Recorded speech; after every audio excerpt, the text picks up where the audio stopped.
Bobby Henry, Métis citizen from Saskatchewan of M&S. I am Boulder Canada Research Chair in Indigenous Justice and Wellbeing, and am the principal investigator for the Saskatchewan NEIHR network for today. Before I begin, I also want to recognize that right now I'm on the unceded territory of the Musqueam people out in Vancouver, sitting in the Air Canada airport, pulling this in today. But I want to recognize that the NEIHR is located in Treaty 6 territory and the homeland of the Métis. So, excuse me. So today we're going to be looking at a specific research project that's been done through one of our community engagement grants, and to hopefully help our communities and researchers begin to understand how we're trying to build research together and moving forward in a good way. So for those of you who are unfamiliar with the NEIHRs are the Networks Environments for Indigenous Health Research. These are funded by the Canadian Institutes of Health Research. We're the flagships for the IIPH, or the Institute of Indigenous Peoples Health. There's 10 in total, with 9 across provincially and territorially, with a national coordinating center that's also located here at the University of Saskatchewan. The importance of the NEIHR was that it was initially developed to create and sustain supportive research environments, which was driven and grounded by Indigenous communities in Canada. And within this, a lot of it is to do also with training of Indigenous students and communities in the research process. And the funding for these networks are continued until 2035 for 15 years. So we'll be coming in right now into a renewal phase in the next year. Next slide.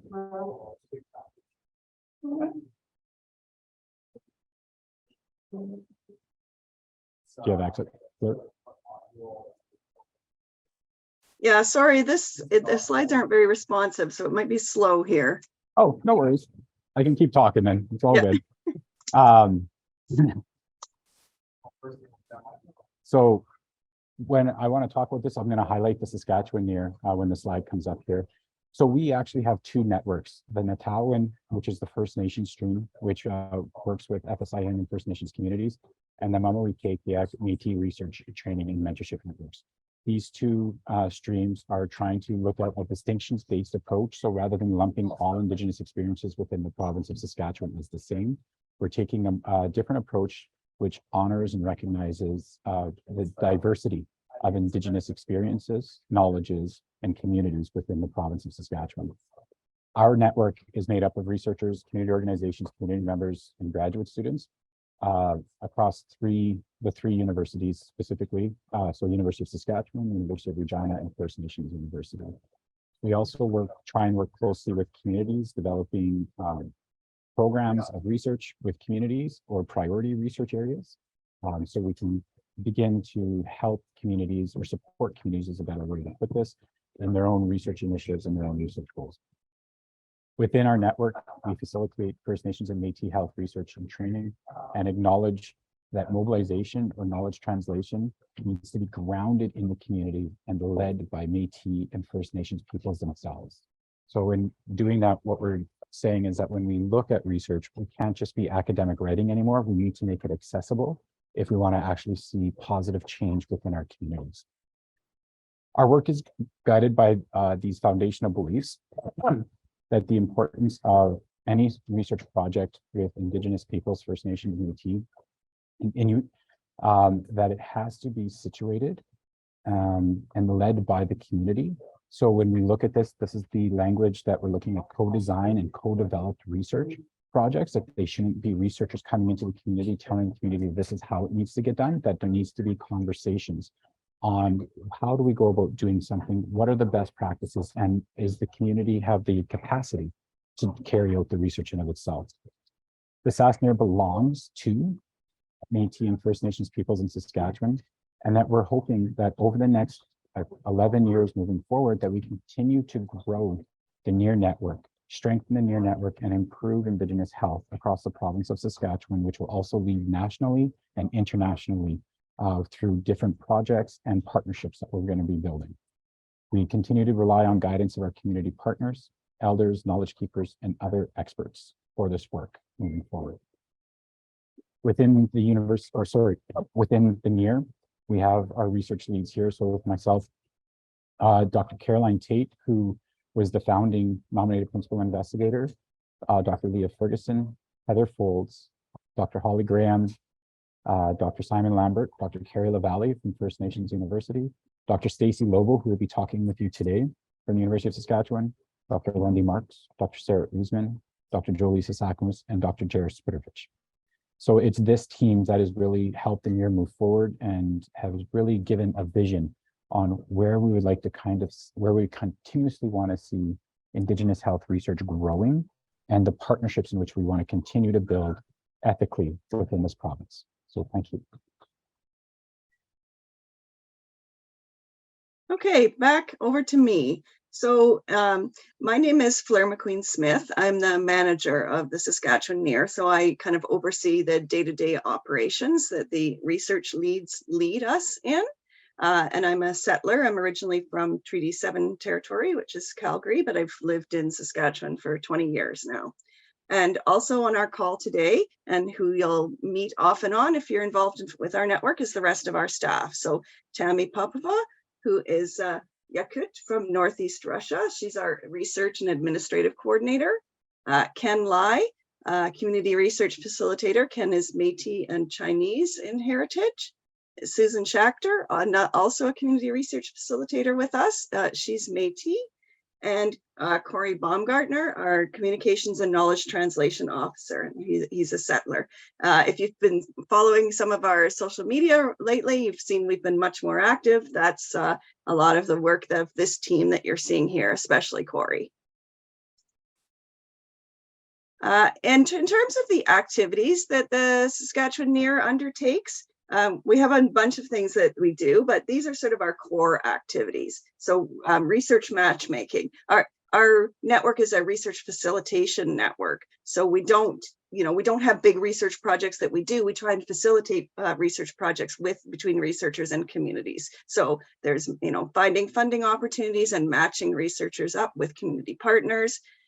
The funding, the community partnership funds, and the knowledge translation funds, which I'll get into in a little bit more detail. And that's presumably why you all joined us today, to find out what funds that you can apply for. We also have some writing and research administrative support for research teams. We've helped with grant writing and with knowledge translation, with some financial management around research funds. I mean, this is in particular with our research leads, but as we have grown our capacity, our staff capacity, we'll be able to, provide more services and work more with more researchers and more community folks. We also do training and professional development. I mean, these kinds of webinars, all our webinars are on our website, and we'll have ongoing workshops, webinars.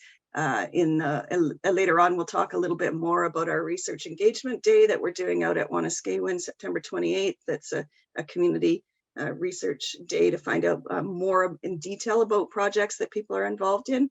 And we also do mentorship with graduate students and new investigators.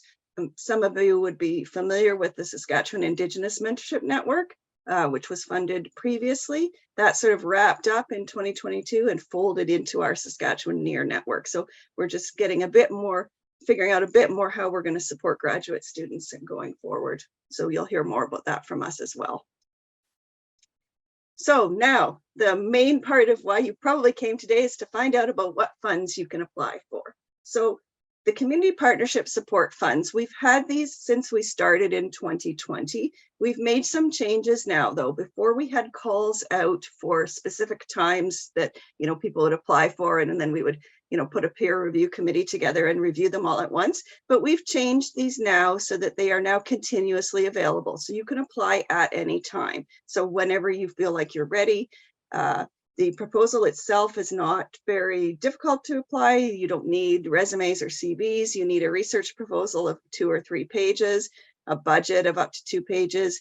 You can do a few attachments if you want to, like sometimes people have support letters or some other information that they want to share with us. And the purpose of these grants really is to bring together researchers and community partners to look at developing larger grant proposals, like if they were going to apply to CIHR or the Saskatchewan Health Research Foundation or the Canada Council or some other, larger funding agency around with work around Indigenous health and wellness. So this gives you seed funding to get started. The grants are a year. We can extend them longer than that if we need to, but really would like to get people to get going and try and get things together in a year. And we also now will be doing a bit more around supporting people just to put in their proposals, like reviewing them and seeking more information from you if we feel like you don't, your proposal seems like it's fundable, but we need a little bit more just to review it, and then a bit more mentorship and support during the proposal, like during your phase where you hold these support funds. Oh, yes. So anyone that's funded can become a member of our will become a member of our Saskatchewan NEIHR. That's part of being funded with us.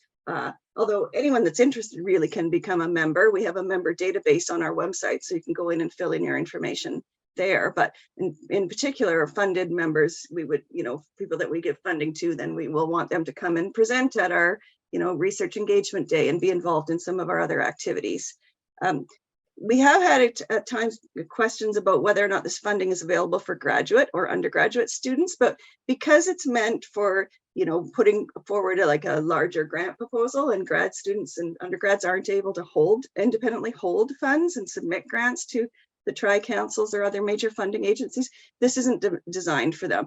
We do have other funding opportunities that we will be reopening, some of the mentorship network funds that we had previously, and those will be targeted to grad students. So we'll be talking more about that in the coming months as we figure out how to, continue on with the work of the fund and supporting graduate students. And some of this I already said. I jumped ahead of myself around that we can help you in terms of putting in fundable applications, and all the details on this funding are on our website, which is SK-NEIHR.ca, under the funding tab. So new now, we have added knowledge translation support funds. So again, it's up to $10,000. If you have done a research project and you want to have some funding to share a bit more about that, maybe you want to have a community event, maybe you want to put together a video, maybe you want to do some kinds of briefing notes. Like, it's very broad in terms of what you could do around knowledge translation. It's really about sharing what you found out about in your research project in a way that's going to be useful to people that might learn from it. So communities that you worked with, maybe other kinds of partners that you had, really the sky is the limit around this. And again, the same kind of application process. It's like maybe up to a proposal of maybe up to 3 pages and a budget. Also, these are available on a continual basis, so you can apply anytime. And the Saskatchewan NEIHR staff can help you with your application, and all the details of this are on the funding tab as well. So with the Community Partnership Grant Program, so far we have funded 17 applications to date in a variety of different areas: traditional foods, traditional games, developing virtual care clinics, culture camps, dietary patterns and food security. There's just all kinds of different projects that, in Indigenous health and wellness, and a real range. And some have gone to researchers at the different institutions, some have gone to community partner organizations, some have gone to individual community people who have pulled together small teams. So, and there are brief details about each of the funded projects on our website. And now I'm going to actually hand things over to Dr. Stacey Lovo, who will tell us about her project. And Stacey, also, you may want to elaborate a little bit more on some of the knowledge translation work you've done, because I think it's so interesting. Sure. Yeah, that's fun. Sure, I will. Okay, nice. Thanks for inviting me, Bobby and Fleur. It's a pleasure to be here. My name is Stacey. I'm a 4th generation settler on Treaty 6 and homeland of the Métis, and I was raised on Treaty 4 lands in southern Saskatchewan, and now live here where I raised my teenagers and work as an assistant professor in rehab science in the College of Med.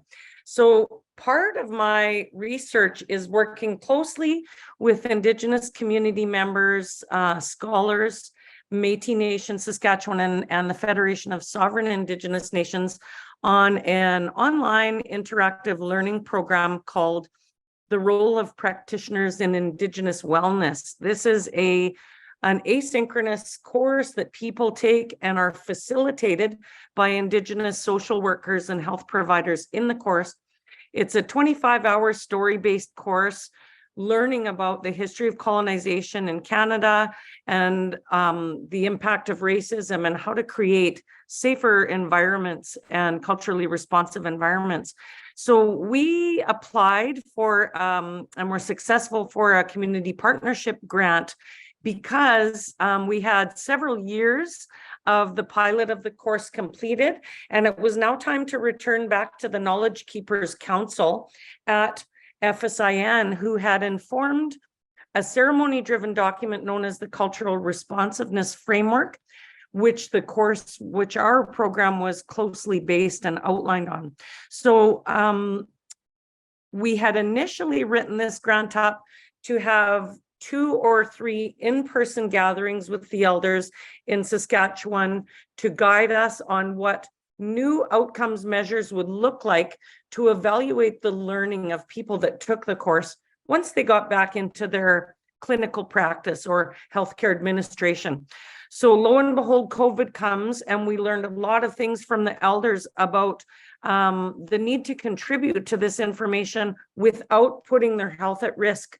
So we switched gears a little bit, and instead of having a bunch of in-person sessions, we ordered iPads and had a digital literacy training session for members of the Knowledge Keepers Council, as well as the 2 Oskapios at FSIN, and held that in February of this year at the Saskatoon Inn.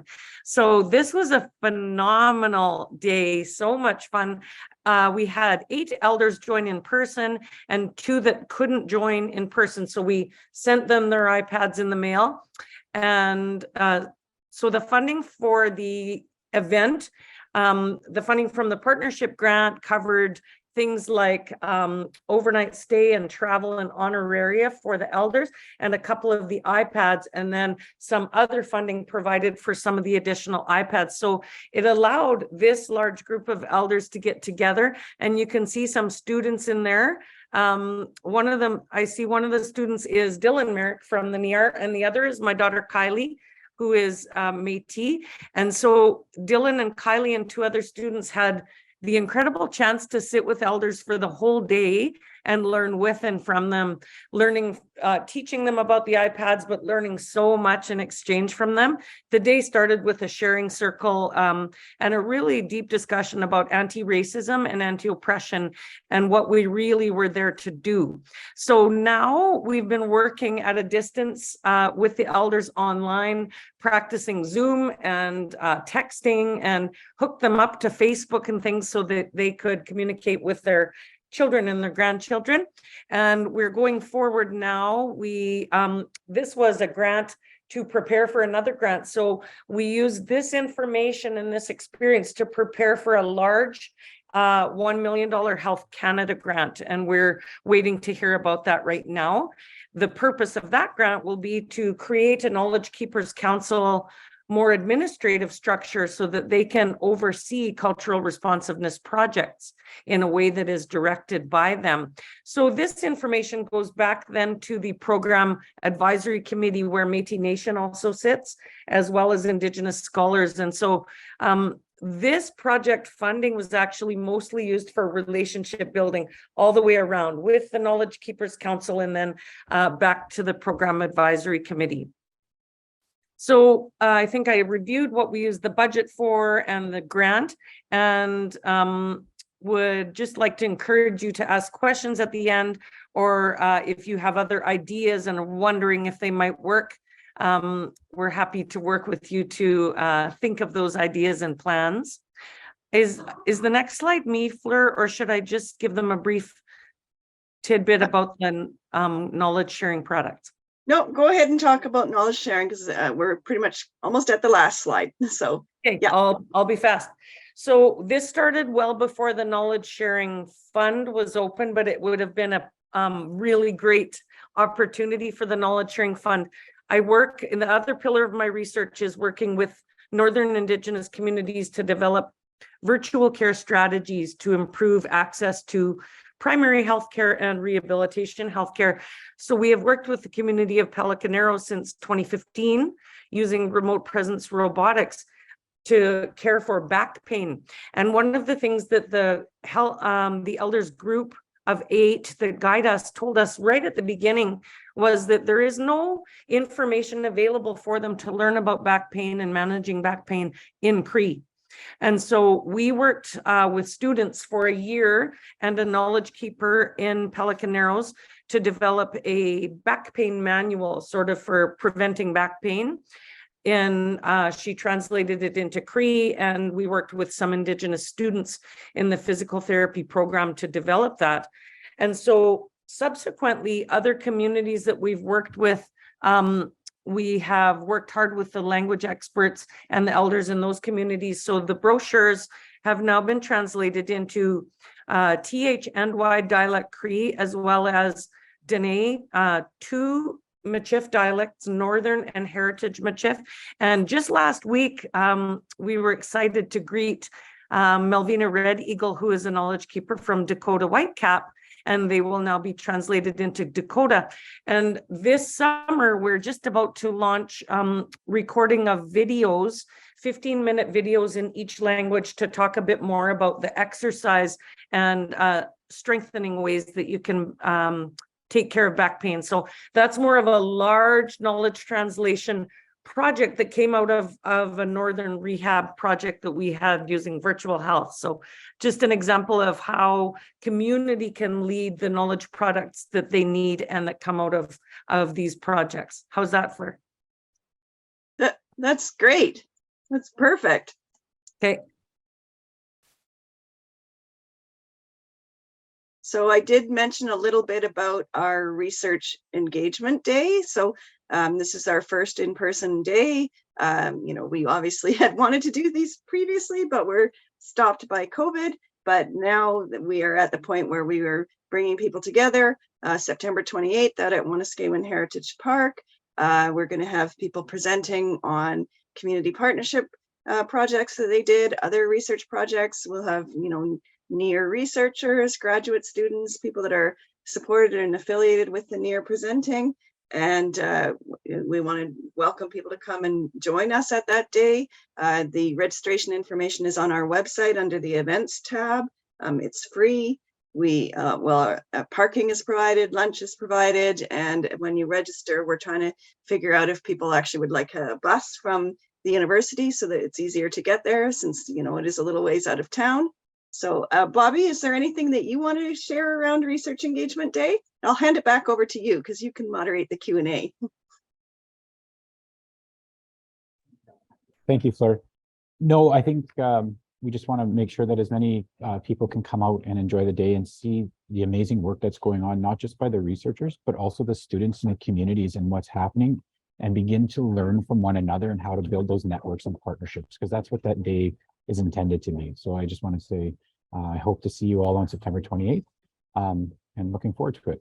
But I can do the moderation for any questions that may come up in the chat at the moment. Does anybody else have any questions they would like to ask Stacy or Fleur or myself about anything that you've heard today?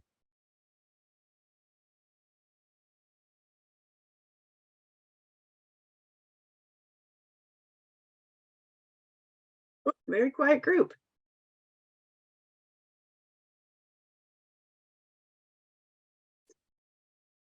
So Stacy, I'm curious about the budget that you needed and how much it cost around the translation of all that back pain documentation.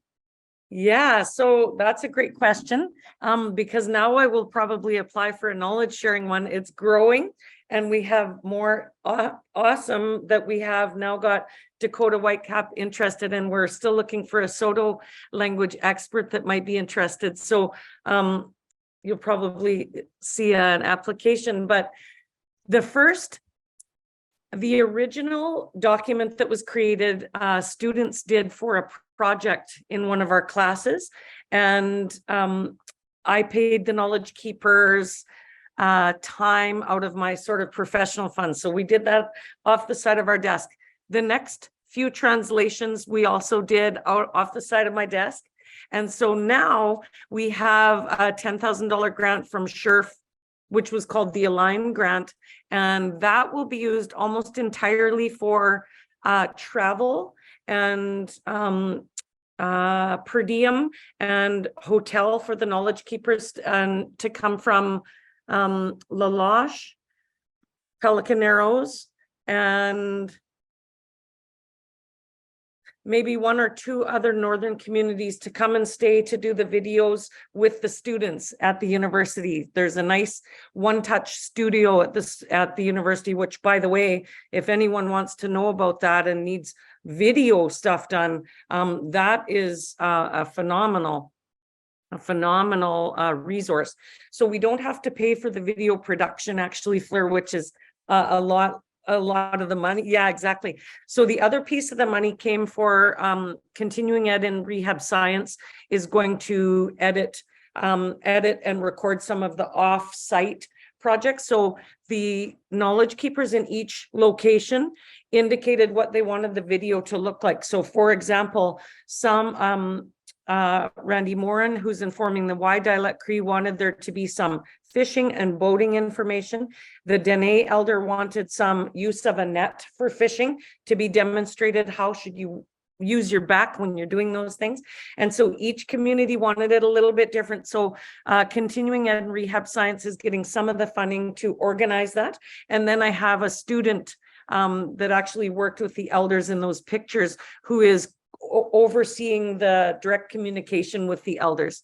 So the grand total will be about 10,000, but probably more. Like the original thing, it probably could have been 12 or 13, but we'll get it done for 10. Thank you, Stacy. One of the questions that we have, is there any help for publishing research?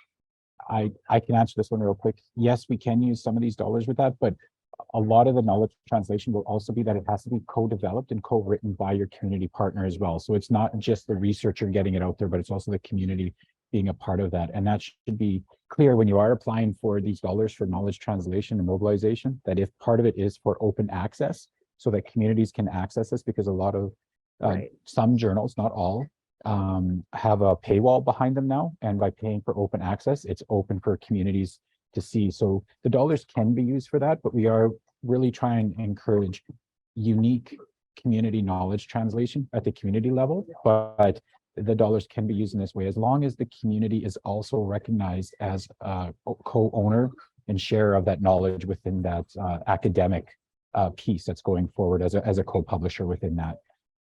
The second question, Fleur, I'm going to let you take this one. Do the grants need to be developed only in Saskatchewan? Oh, gee, that's a hard one. How come you're giving it to me? So, I mean, with the Saskatchewan NEIHR, our funding is for working with First Nations and Métis communities in Saskatchewan. But I mean, there are there are 9 of these networks across the country. Maybe if you had something that you want to do in another province, we could match you up with the network in your province or territory. I'd say send us an email and tell us a bit more about what you're thinking, and then we can give you more specifics. I think our website, Fleur, also has a link to all of the other provincial NEIHRs if they want to go. It does, actually. That's right. Yeah, it says NCC at the top, and that's where you go into the National Coordinating Center website, and then that's where all the other networks are. But we can also make personal connections. Sometimes those are nice too. Yeah.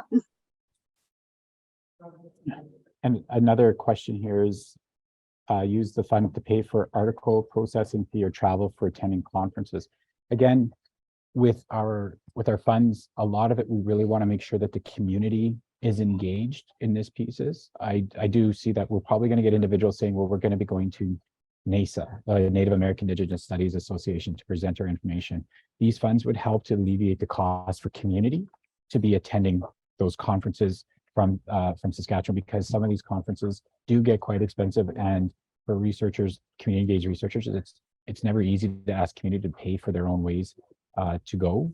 However, we're really putting the emphasis on knowledge translation and mobilization at the community level, and making sure that the community themselves are able to get the resources necessary to inform their citizens of what the research is about and how they can use those knowledge outputs. So really kind of think about when you're looking at that knowledge mobilization, move outside sort of those traditional boundaries of academic, of saying an academic paper or an academic conference, and start thinking about unique ways in which your community would say, we have an addictions issue within our community, but the elders don't know the different slang.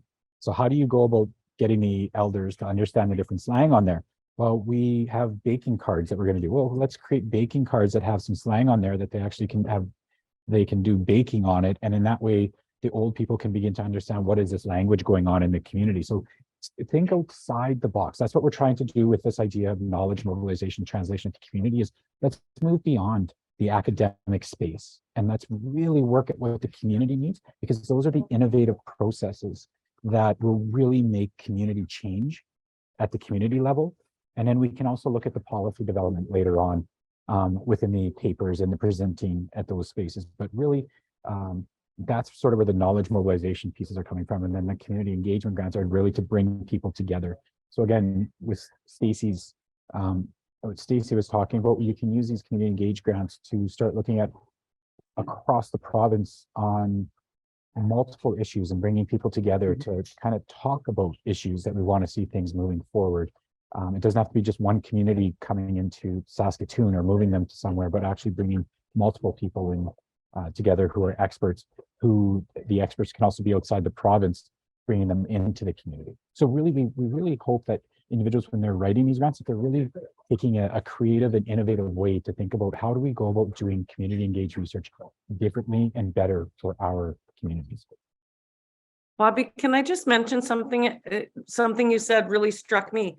One of the things that I love the most about the community partnership grant, and because its intention is to build larger grants, some of the larger grants are so time restricted. You can't reasonably build relationships respectfully in the way that should be done properly and travel to community and visit with them and get to know them in those short time frames. So this community partnership grant, we actually used after about 2 years, because the first year we couldn't go anywhere with COVID. And so we started working on Zoom. We were able to take our time with this grant, to be honest, to make sure that the relationship was really solid with FSIN and with the elders. And then we were able to roll forward together as a unit and write the different grants. So it's a really useful grant for relationship building, to make sure those pieces are really solid before you go forward. I thought that was a really awesome piece of this grant. And again, that's what the, Oh, sorry, Bobby. I was just going to say, and that's the NEIHRs across the country.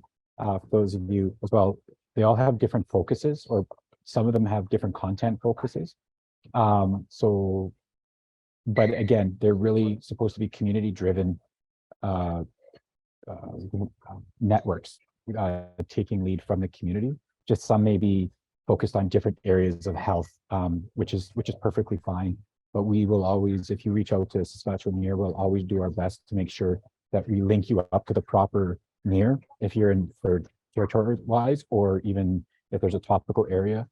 Because again, I am the co-lead of the National Coordinating Center for the NEIHR, so I should be able to link in certain areas across here and bring people together, because that's, in the end, that's what we're trying to do, is trying to really develop a really strong Indigenous health research network across the country, and a really strong training program for the next generation of researchers to come through, who are working very strongly with their communities and moving those steps forward. So I just want to say thank you for attending today, and I'll hand it over to Claire for the comment.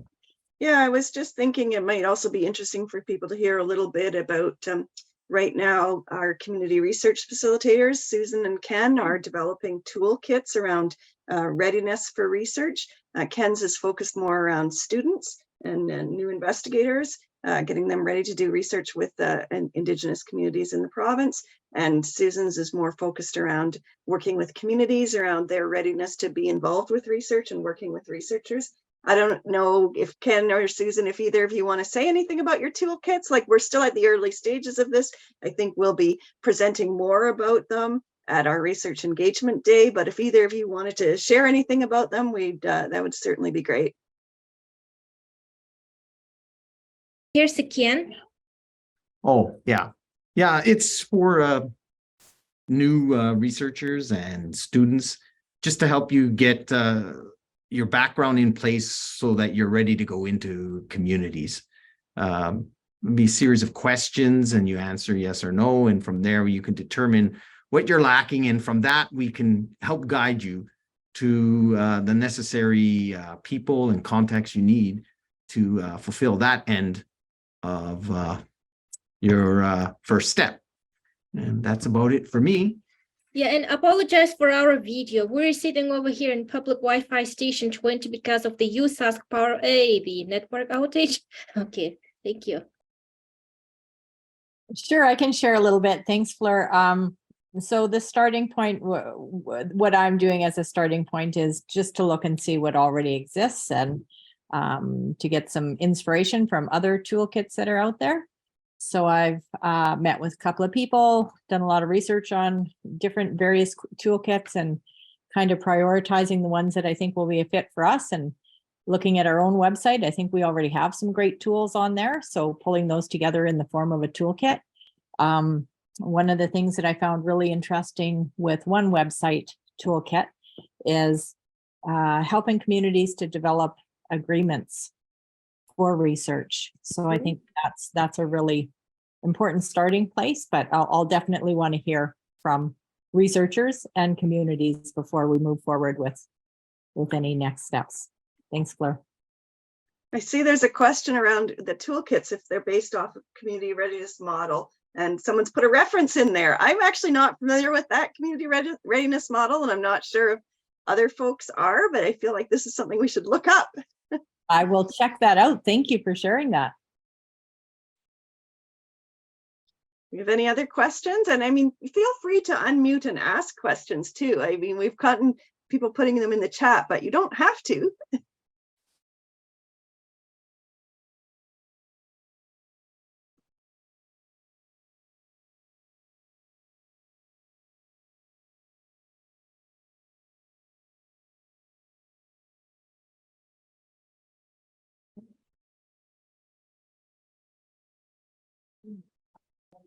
I don't see any more questions that are coming up, but again, if anybody has any questions afterwards, please feel free to email us and we'll get back to you as soon as possible with any of the answers or concerns that we may have.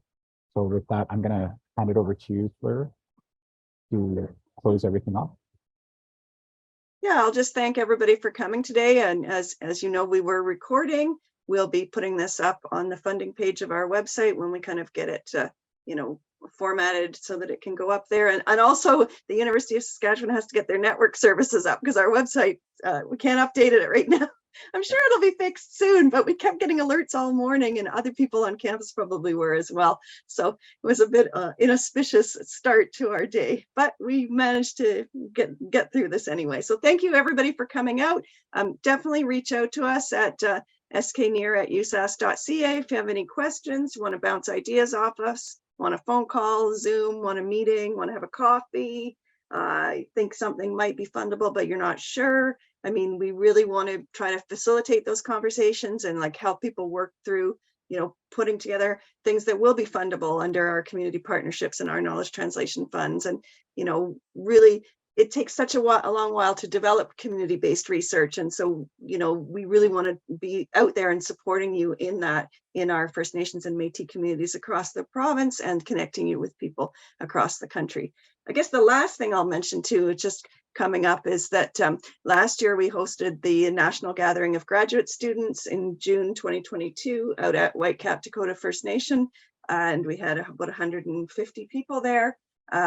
This year's National Gathering of Graduate Students is going to be in Cape Breton, Nova Scotia, October 11th to 14th, 2023. There'll be a call for abstracts coming out. The Atlantic NEIHR is hosting it. So they have not sent out information yet, but we will circulate that as well. And you'll see things on our social and, in our newsletter and other places where we tell you about what we're involved in. So yeah, so reach out, connect with us on social media, sign up for our newsletter, email us. Yeah, lots of ways to get a hold of us. and hopefully we'll be responsive. Sometimes we get a lot of things coming in, but we always try to get back to you in a timely way. So thanks everyone for coming out today, and have a great rest of your day. Oh yeah, I see Margareta is talking about international collaboration. Yes, we our Sami research colleague there, wonderful. And maybe we can meet up at NEIHR 2024, Margareta, because it's in Norway. Oh, wow. Yes, I heard it's in Norway, so I hope I can go there. I'm not sure, but I will see. I probably will send in an abstract on the research I'm working on now about health issues based in COVID pandemic, but also developing for future services and policies among Sami. Wow, great. That's wonderful. And wonderful to see you again. We haven't Yes, connected in a while.